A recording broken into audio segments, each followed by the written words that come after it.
तो नौकरी कब लगेगी, ठीक है, इसके बारे में आज हमें पढ़ना है। टॉपिक बहुत ज़रूरी है, बहुत मज़ेदार भी है।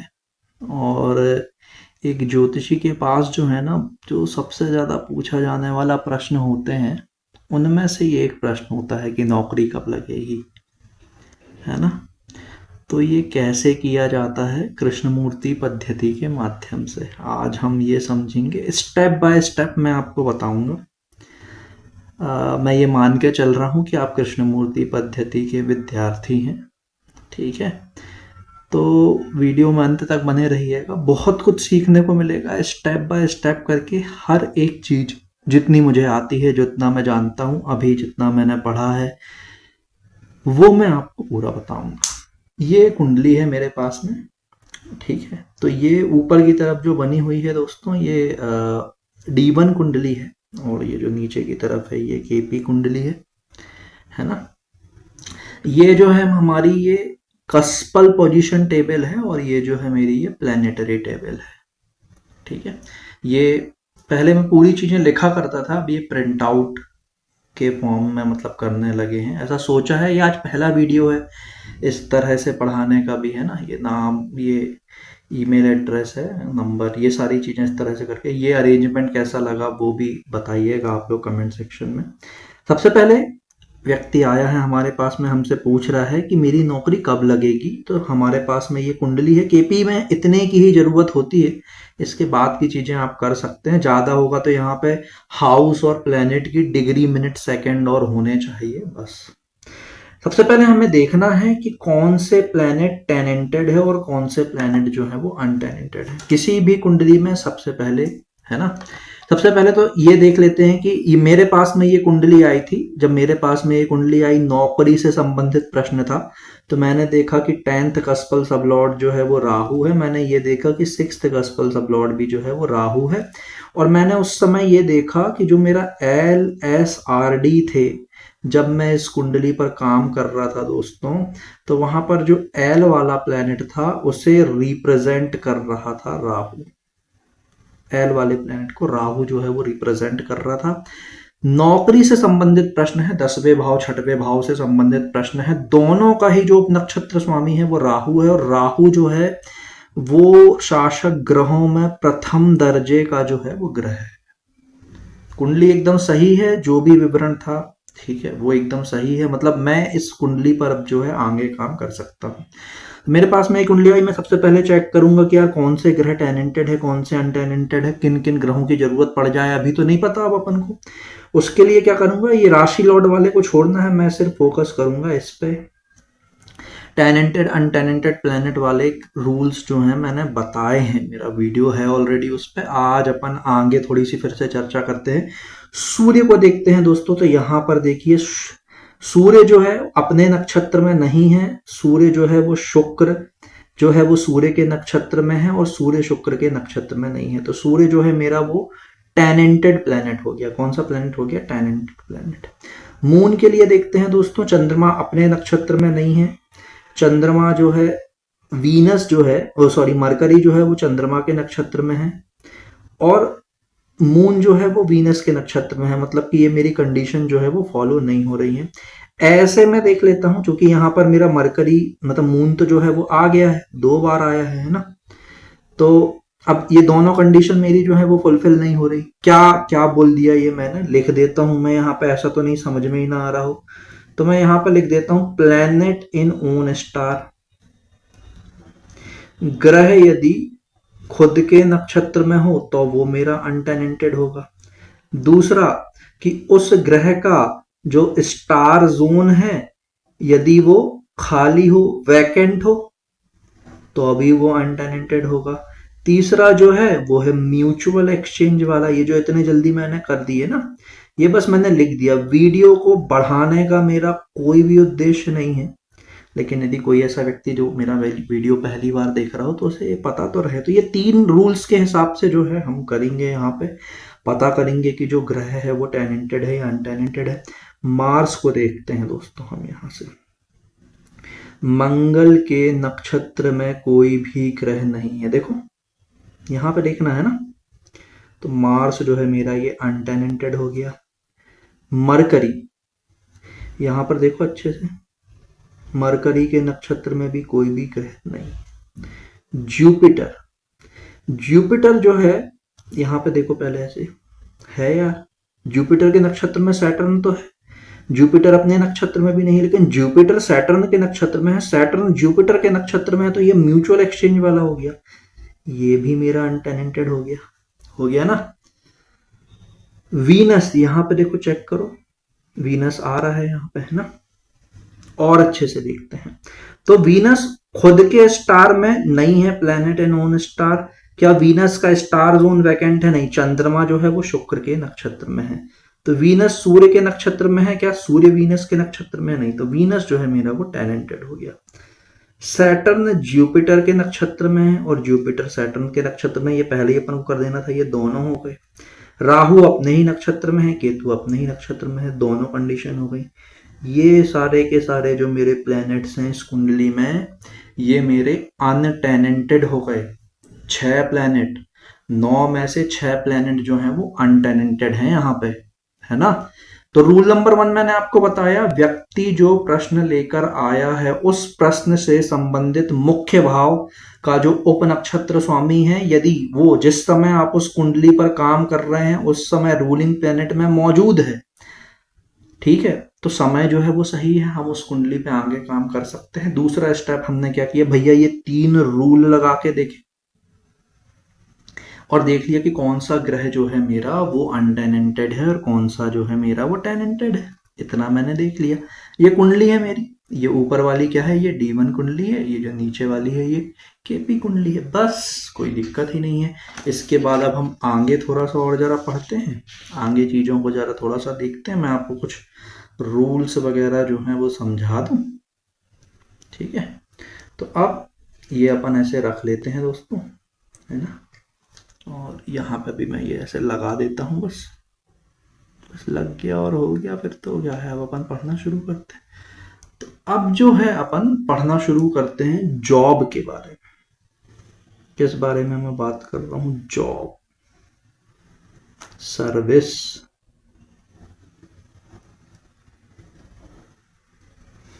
ठीक है।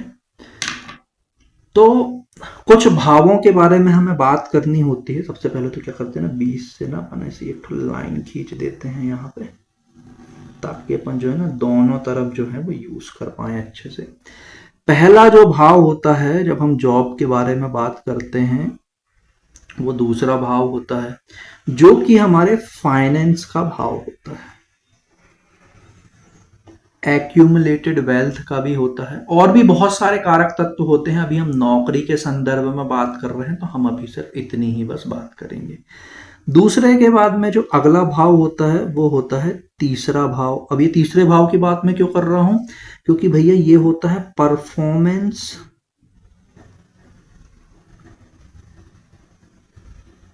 ड्यूरिंग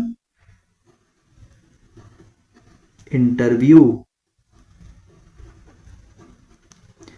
ये भी लिया जाता है, वो बस सिर्फ 6 को लेके नहीं किया जाता, 2 6 10 11 लेके, है ना। 6वें भाव को लेते हैं क्योंकि ये सर्विस का भाव होता है। 9वें भाव को भी लिया जाता है दोस्तों। 9वां भाव जो होता है ये होता है favour, FAVOR, favour of interview panel.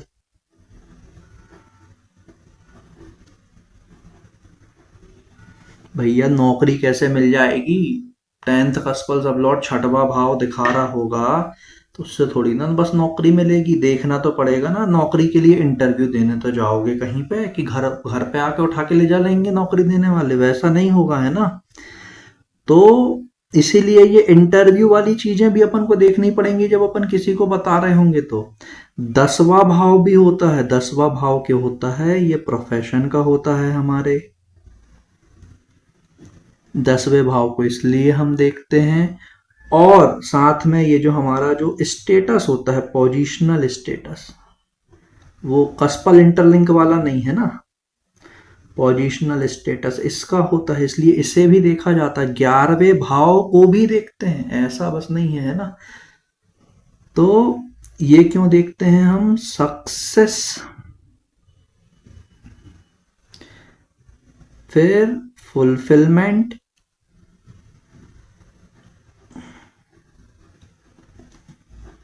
Of desire, Hindi में भी बता देता हूं पूरा का पूरा, या डिजायर्स। दूसरा भाव जो है वो हमारे फाइनेंस का होता है, एक्यूमुलेटेड वेल्थ का होता है, स्व अर्जित धन का होता है। जब हम इंटरव्यू देने जाते हैं तो उस इंटरव्यू के दौरान हम कैसा परफॉर्म करेंगे वो तीसरे भाव से देखा जाता है। छठवां भाव हमारी सर्विसेज का, सेवा का होता है, इसलिए हम उसे भी लेते हैं। फेवर कैसा होगा इंटरव्यू पैनल का, ये देखते हैं ना। हम देखते हैं ना कि इस समय जो है हमें इंटरव्यू देने जाना है, क्या हम इस इंटरव्यू में सफल हो पाएंगे, इस तरह के प्रश्न रखे जाते हैं। तो उसमें तीसरे 9वें भाव को हमें देखना पड़ेगा ना, कि उस समय जो दशाएं चल रही हैं वो कैसी चल रही हैं। जब आप इंटरव्यू देने जा रहे हो तब ग्रह दशा कैसी है, अगर वो तीसरे 9वें भाव के हिसाब से फेवरेबल है तो भैया आपका परफॉर्मेंस अच्छा रहेगा इंटरव्यू के दौरान, और आपको फेवर भी रहेगा इंटरव्यू पैनल का। ठीक है। 10वां भाव जो है वो प्रोफेशन का, पोजिशनल स्टेटस का होता है, स्टेटस का भी होता है वो सीधे सीधे जो है। ठीक है। अब जॉब में हम क्यों बात कर रहे हैं, क्योंकि हमें ये देखना पड़ता है कि भैया इस जॉब से, इस नौकरी से आपको जो है स्टेटस मिलेगा या नहीं मिलेगा। क्योंकि स्टेटस तो आपको तब भी मिलता है आपकी उम्र के कारण। जो लोग उम्र में बड़े होते हैं उनको भी तो आदर मान सम्मान दिया जाता है ना। तो आपको नौकरी के द्वारा जो है आदर सम्मान मिलेगा या नहीं ये चेक किया जाता है, इसलिए 10वें भाव को भी हम जो लेते हैं। और प्रोफेशन का भी होता है। 11th सक्सेस, जो हमारी सफलता है वो इच्छा पूर्ति, फुलफिलमेंट ऑफ डिजायर्स, ये होता है, इसलिए ये सारे भाव देखे जाते हैं। ठीक है। अब भैया रूल क्या कहता है केपी के हिसाब से, ये समझते हैं। ये बहुत ज्यादा जरूरी है समझना। देखो समझ लेना अभी, है ना। तो रूल कहता है कि जो मेरा 10th कस्पल सबलॉर्ड है, 10वें भाव का उपनक्षत्र स्वामी जो मेरा ग्रह है, यदि ये सिग्निफाई करता है, क्या सिग्निफाई करता है? छठवें भाव को। यदि मेरा 10वें भाव का उपनक्षत्र स्वामी ग्रह जो है, यदि ये सिग्निफाई करता है छठवें भाव को, ठीक है। या फिर केपी का नियम ये भी कहता है कि अगर ये कनेक्टेड होता है छठवें और 8वें भाव से, तो इस केस में जो है जातक जो है वो सर्विस या जॉब कर सकता है। इसके बाद में ये कहा जाता है कि जो मेरा 6th कस्पल सब लॉर्ड है, सबसे पहली चीज 10वें भाव का जो उपनक्षत्र स्वामी है वो छठवां भाव बताना चाहिए। छठवें भाव का जो उपनक्षत्र स्वामी है ये सिग्निफाई करना चाहिए, ये क्या सिग्निफाई करना चाहिए भैया? ये सिग्निफाई करना चाहिए 2, 6, 10 या 11 जैसे नंबर। या तो सिर्फ 2 आ रहा हो, या तो सिर्फ 6 आ रहा हो, या तो सिर्फ 10 आ रहा हो, या तो सिर्फ 11 आ रहा हो, ऐसा आ सकता है। या फिर क्या हो सकता है, 2 और 6 आ सकते हैं, या फिर जो है 2 और 10 आ सकते हैं, या फिर जो है वो 2 और 11 आ सकते हैं, या फिर 6 और 10 आ सकते हैं, या फिर 6 और 11 आ सकते हैं, या फिर क्या हो सकते हैं 10 और 11 आ सकते हैं, या फिर 2, 6, 10 आ सकते हैं, या फिर 6, 10, 11 आ सकते हैं, या फिर 2, 6, 11 आ सकते हैं, है ना। इस तरह से जो है हम ये क्या निकाल रहे हैं यहाँ पर, परम्यूटेशन कॉम्बिनेशन लगा के, जो अपन सिंपली समझे, है ना। तो ऐसा नहीं है चारों आने चाहिए, यदि चारों आते हैं तो फिर तो वो बहुत अच्छी बात है, सोने पे सुहागा वाली कंडीशन है यदि चारों आ जा रहे हैं तो, समझो ये थोड़ा सा। ठीक है। तो ये होता है पूरा का पूरा 6th कस्पल सबलॉर्ड जो है वो 2, 6, 10, 11 जैसे नंबर्स जो है वो देना ही चाहिए। ये चीज बहुत अच्छे से समझो। ठीक है। अब इसके बाद में जो है आगे हम थोड़ा सा जरा देखते हैं। तो अब ये देखा जाता है कि success in interview, success in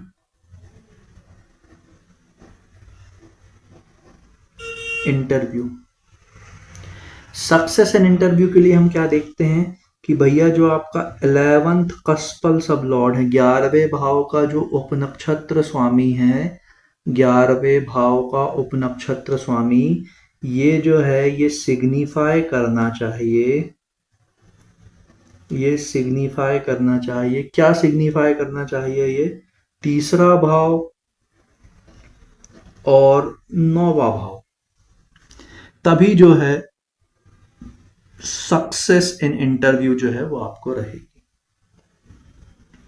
ठीक है, इसके बाद में अब अगला क्या होता है, अगला भी थोड़ा सा जरा मैं देख लूं, 1 मिनट रुकिएगा। ठीक है, इसके बाद में अब हाँ, प्रतियोगी परीक्षाएं।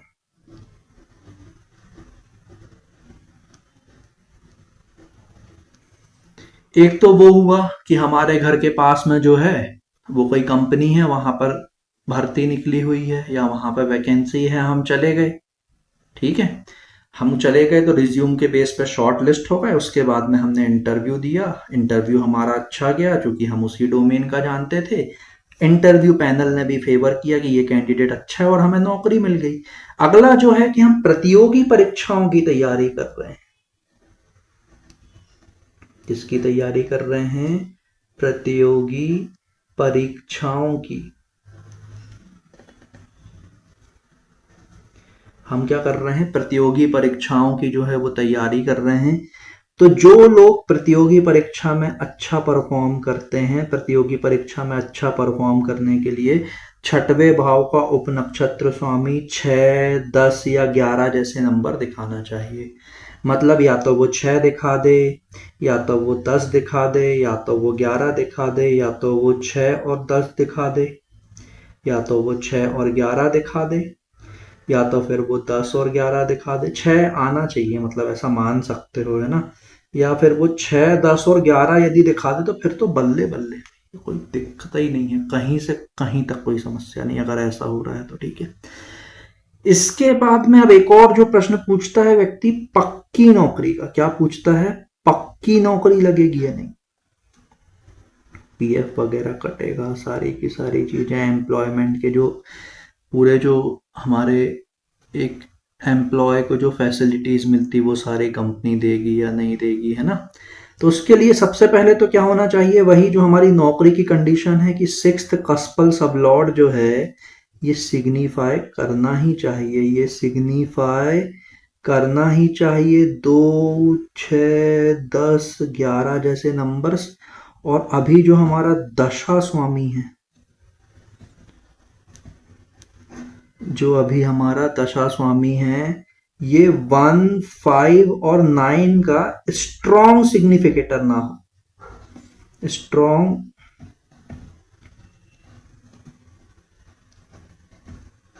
सिग्निफिकेटर मतलब कि सबल कार्येश ना हो।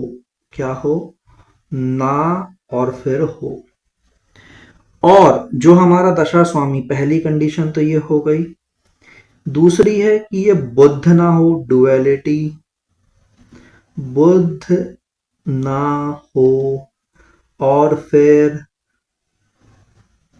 बुध के नक्षत्र में ना हो। ये इतना पूरा देखा जाता है तब कहीं जाके हम किसी की नौकरी के बारे में कुछ कह सकते हैं।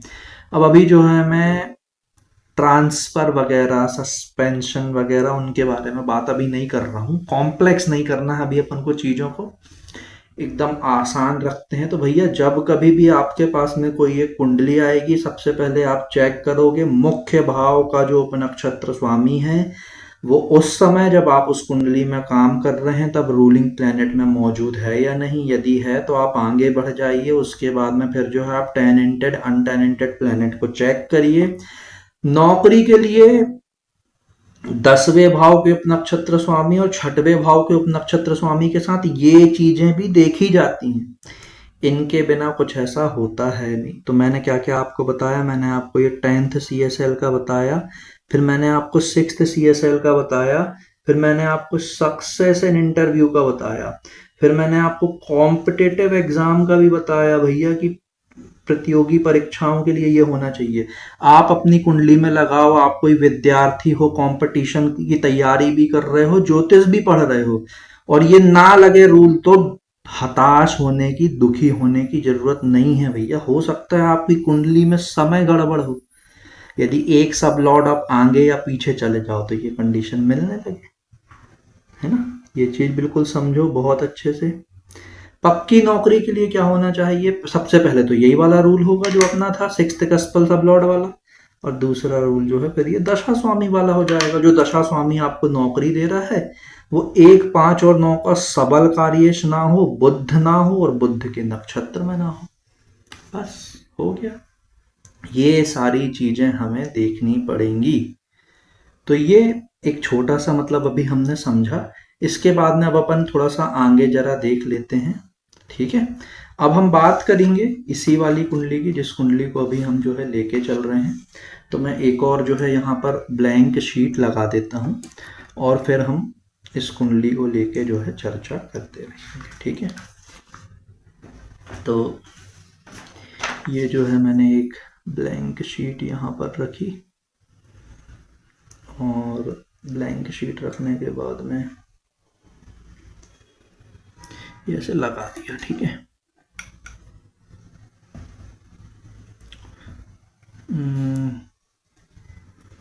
आगे का अब अपन थोड़ा सा जरा देख लेते हैं। इसी कुंडली के बारे में जो है अपन को चर्चा करनी है, तो एक एक करके जो है अब अपन आगे की तरफ जो है वो बढ़ते हैं, ठीक है। तो ये है हमारी कुंडली, है ना, ठीक, यही है ना। इसी पे अब हमें जो है दोस्तों आगे बात करनी है। तो ये कुंडली क्योंकि मुझे लिखना है तो मैं इसे हटा देता हूँ, बीच बीच में जो है हम इसे लाते जाएंगे। 10th कस्पल सब लॉर्ड क्या है दोस्तों? राहु है, ठीक है।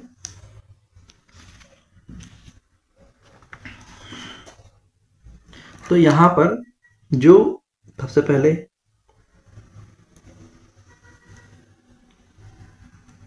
ठीक है 10th कस्पल सब लॉर्ड जो है वो राहु है,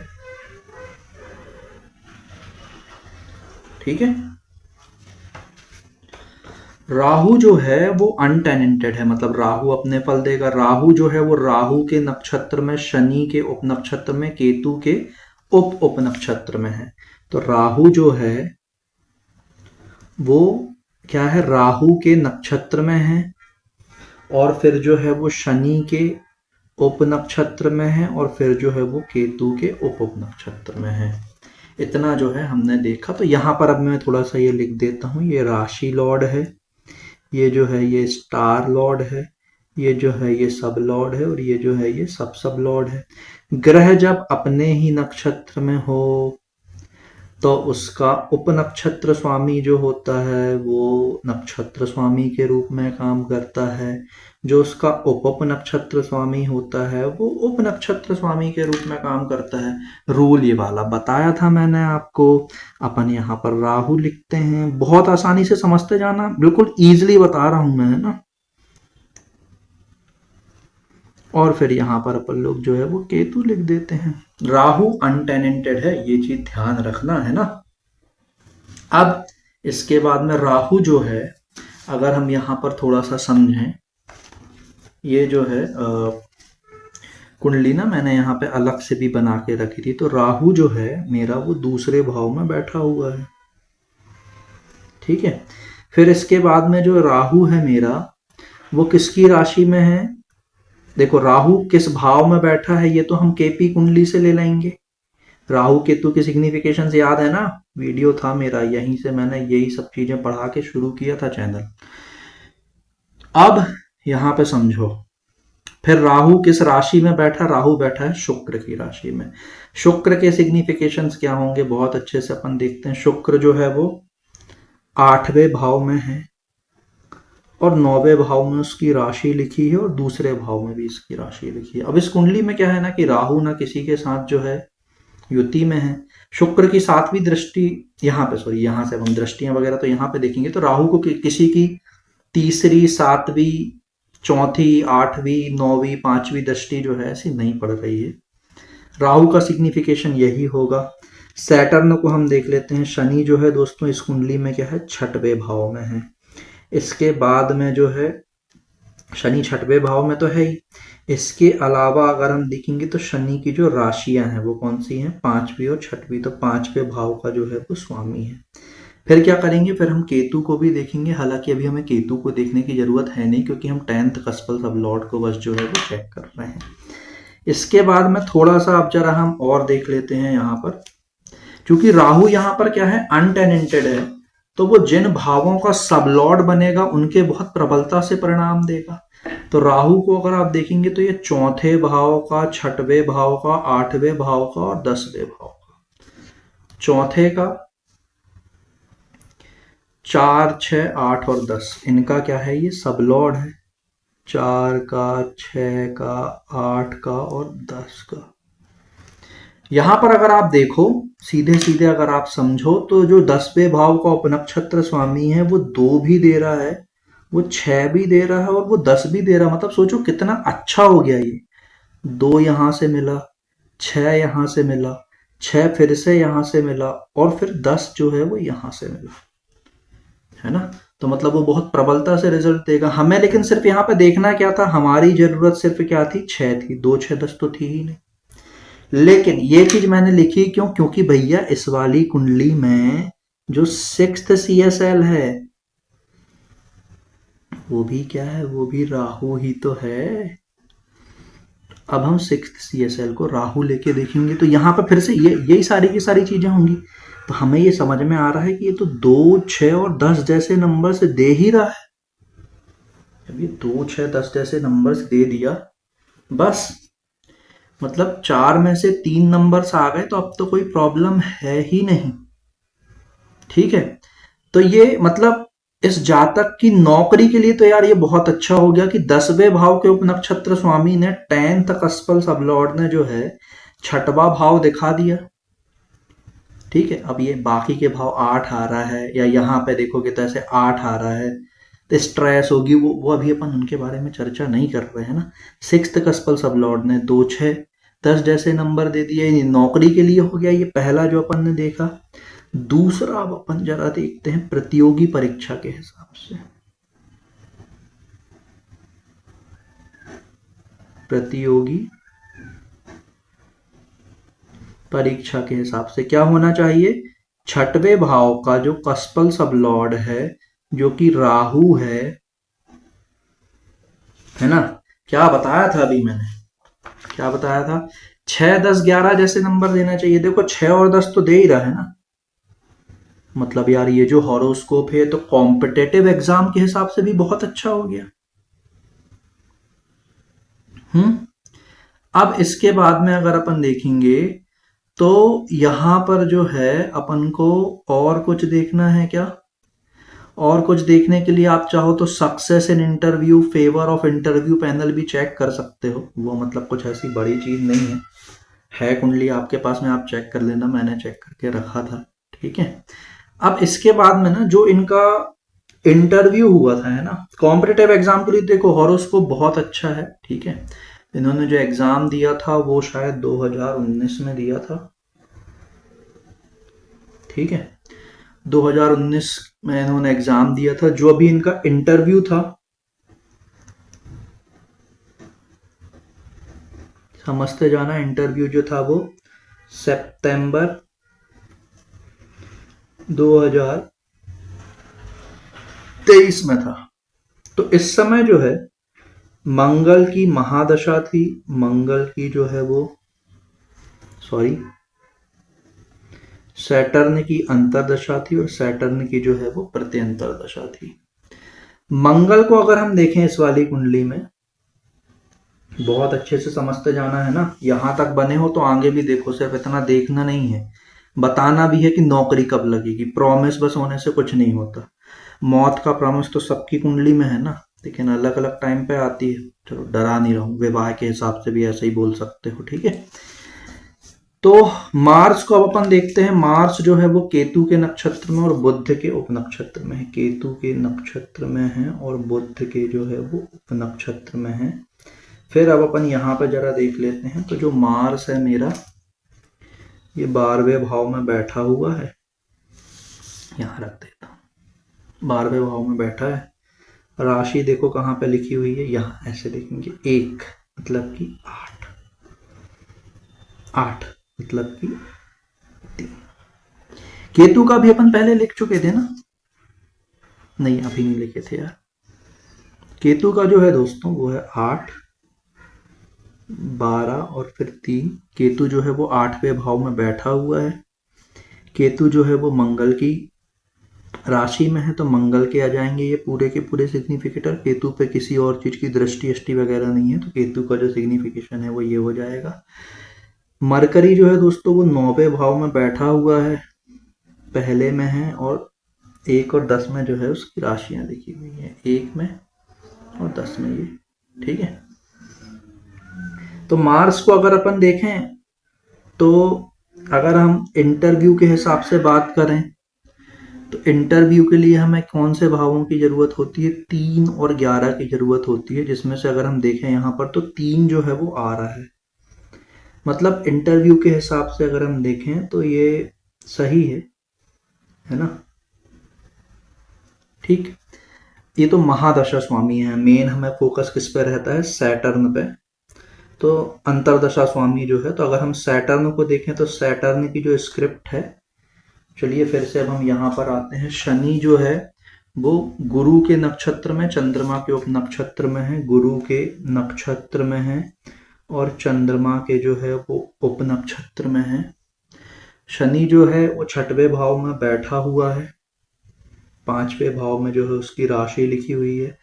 वरीयता के हिसाब से अगर हम देखें तो 6वें भाव के वो प्रबलता से एक फल देगा, उसके बाद में फिर 5वें भाव के फल देगा। सबल कार्य के हिसाब से भी अगर हम देखें तो जुपिटर जो है दोस्तों वो यहाँ पर 3रे भाव में बैठा हुआ है, और जुपिटर की जो राशियां होती हैं 4 और फिर ये 7, 3, 4 और 7। मून जो है वो 11 और 12, ठीक है।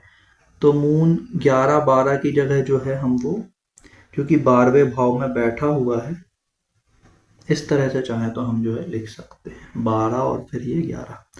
तो सैटर्न को अगर हम देखें तो ठीक है ना? ये देखो आप यहाँ पर, ठीक है, 3रे भाव को दिखा रहा है। एक और चीज यहाँ पर समझो कि सैटर्न जो है ना इस कुंडली में वो अनटेनेंटेड है। सैटर्न जो है वो अनटेनेंटेड है, ठीक है। तो मतलब यहाँ पर 6वें भाव के, 5वें भाव के, 3रे, 4थे और 7वें भाव के जो है वो फल मिलेंगे हमको, ठीक है। तो यहाँ पर 6वां भाव भी आ रहा है जो कि नौकरी के हिसाब से सही है, 3रा भाव भी आ रहा है, लेकिन अभी हमें 3रे भाव की जो है मेन जरूरत थी। मतलब यहाँ पर जो इंटरव्यू के टाइम पे जो दशा चल रही थी, महादशा, अंतरदशा, प्रत्यंतर दशा, वो सही थी, है ना? इंटरव्यू के लिए कोई ऐसी दिक्कत हमें नहीं थी। फिर इस टाइम पर अगर हम देखें तो जो जुपिटर है वो एरीज में ट्रांजिट कर रहा था।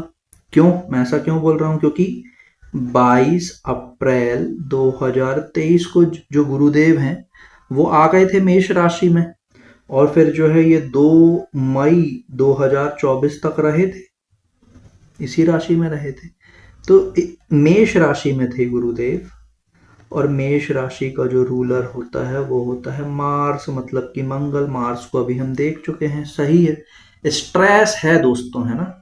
मैं स्ट्रेस से बिल्कुल भी नहीं बोलूंगा कि स्ट्रेस नहीं है, but okay, overall it's good, है ना? यहाँ पर जो नक्षत्र पड़ेंगे हमारे वो केतु का पड़ेगा, वो जो है शुक्र का पड़ेगा, और फिर जो है वो सूर्य का भी पड़ेगा। तो जब हम जिस समय की हम बात कर रहे हैं उस समय ये शुक्र और सूर्य के नक्षत्र में रहे होंगे, क्योंकि जो 22 जून 2023 को जो है ये 13 डिग्री 20 मिनट से आगे बढ़ गए थे गुरुदेव, ठीक है। 13 डिग्री 20 मिनट से आगे बढ़ गए थे मेष राशि में, मतलब वो शुक्र के नक्षत्र में आ गए थे। मंगल की राशि, शुक्र का नक्षत्र, शुक्र और सूर्य वाला ही रहेगा। इसको भी चाहे तो आप चेक कर सकते हैं। तो यहाँ पर मतलब मैंने जो है आपको महादशा, अंतरदशा का फेवरेटिज्म जो है वो थोड़ा सा मतलब बताया। यहाँ पर अगर अब आप देखोगे तो जो दशा स्वामी जो है ना, वो 1, 5 और 9 का तो कुछ ऐसा है नहीं यहाँ पर। अगर आप देखोगे तो ये इन्वॉल्वमेंट पे 1, 5, 9 जैसा नहीं आ रहा यहाँ पर भी। मतलब ऐसा ये अंतरदशा स्वामी जो है वो 6 का प्रबल कार्येश है ना, वो 5 का तो उससे कम है। सबल कार्येशों की बात हो रही थी ना, यदि 1, 5, 9 का सबल कार्येश ना हो तो मतलब वो जो पक्की नौकरी वाला भी जो रूल था वो भी यहाँ पर जो है वो लगता है। और बुद्ध तो नदारत है यहाँ पे, है ना, ये नक्षत्र तक की बात हुई थी, है ना। पक्की नौकरी भी लगेगी। चार्ट देखो मतलब कितना अच्छा था, छठवां भाव आ रहा था, 2, 6, 10 आ रहे थे, यहाँ पे 6, 10। तो ये पूरी की पूरी चीजें जो है ये है ना। तो ये मैंने मतलब आपको स्टेप बाय स्टेप जो है पूरा बताया। आपको ध्यान ये रखना है, ध्यान ये रखना है ना, ये पूरे के पूरे नियम जो है आपको पता होने चाहिए। कोई भी कुंडली आएगी तो आपको कैसे काम करना है वो। और ये जो टाइमिंग ऑफ इवेंट है ना, आप क्या है देखो, मैं अभी सॉफ्टवेयर वगैरह देख के ऐसे पढ़ाता नहीं हूँ, है ना। सॉफ्टवेयर ओपन करके फिर वो बताना पड़ता है एफी मरीज में कि जुपिटर का ट्रांजिट कहाँ था, तो ये मैं पहले से लिखा हुआ था, इसलिए मतलब ये हमने चीज़ें जो हैं वो पूरी की पूरी ऐसी देखी, है ना। तो ये है, हमने देखा कि नौकरी के लिए मतलब क्या क्या करना होता है। अब आप लोग भी जो है वो देख सकते हैं, है ना। ये ईमेल है contact.jsutram@gmail.com। यदि आपको अर्जेंट कंसल्टेशन चाहिए हो मुझसे तो आप इस ईमेल पे कांटेक्ट कर सकते हैं। यदि आपको नॉर्मल कंसल्टेशन ही चाहिए हो तो आप यहाँ पर व्हाट्सएप कर सकते हैं, ठीक है। कंसल्टेशन देता हूँ मैं, कभी ऐसे बात नहीं करता इस बारे में आज की बस, ठीक है। वीडियो को लाइक जरूर कर दीजिएगा दोस्तों, है ना, लाइक करिएगा। अपन टारगेट करते हैं इस वीडियो के लिए जो है 50 लाइक्स, ठीक है। 50 लाइक हो जाएंगे तो हम नौकरी के ऊपर ही मतलब एक अगला वीडियो बनाएंगे, एक अगली केस स्टडी लेके आएंगे 50 लाइक्स पर, ठीक है। तो फिर मिलते हैं आपसे अगले किसी वीडियो में दोस्तों, तब तक के लिए